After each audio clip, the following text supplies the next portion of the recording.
aj v rámci toho, to je jedno, že či prichádza pravica, ľavica, alebo keď povieme ľudovo červený, modrý a podobne, vždy je tu určitá politická korektnosť a tá sa dodržiava. Niektoré veci sú tabu, niektoré veci nemožno rozoberať. Poviem len príklad. Americká oficiálna politika zahraničná, Izrael, problém sionizmu, multikultúrnosti, prisťahovalectva. Globalizmus, áno. Všetky tieto témy zaváňajú, dalo by sa povedať, tým, ktorý to nevyhovuje, akýmsi extrémizmom a tým pádom sú takíto ľudia, alebo tieto témy vytlačané. Počkajte, odkedy je pravda extrémizmus? Bohužiaľ, dnes to tak funguje. Ak nie je extrémizmus, tak sú to konšpiračné teórie a tým pádom sa to posúva do roviny nejakého blúznenia alebo neopodstatnených tvrdení. Takže dá sa to aj šikovne formulovať, ja tomu hovorím, kedy to bolo triedny nepriateľ, potom bol nepriateľ demokracie a keďže už tá demokracia má také pozlátko, že v podstate je sloboda prejavu a každý si môže povedať, tak dostanete nálepku konšpirátora. A vtedy to zaváňa tým, že asi len tak blúznite a nie ste v tom hlavnom prúde a asi hovoríte od veci a chcete byť len zaujímaví. Takže toto je taký ten posun konšpirátorský, ale aj tu by som už videl určitú zmenu, pretože keď si zoberiete, poviem, inú verejnoprávnu televíziu, napríklad Česká verejnoprávna televízia, tá už sa odvážila svoje relácie hovoriť o Bilderbergu. Otvorene s hostiami.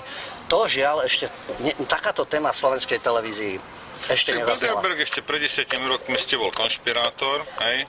Pred 5 ste bol blázon, teraz už teda áno, existuje, ale je to taký neškodný klub a takisto. Mňa len teraz udivilo, a to je veľký posun, lebo vzhľadom na to, že 20 rokov, od 89. pracujem ako v zahranično-politických redakciách, ako ste spomínali.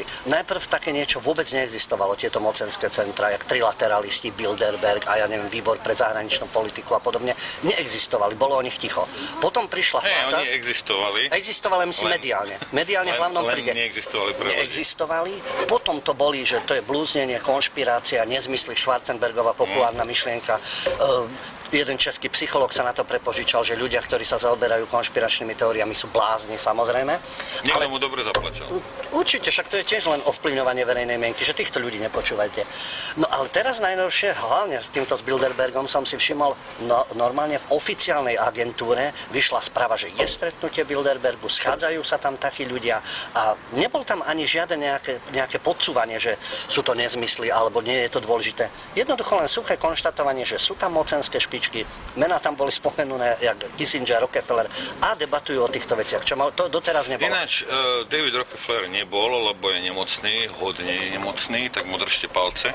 No, áno. Držte mu palce každý, jak chce. V mene dobrej budúcnosti celej planéty mu treba držať palce, áno.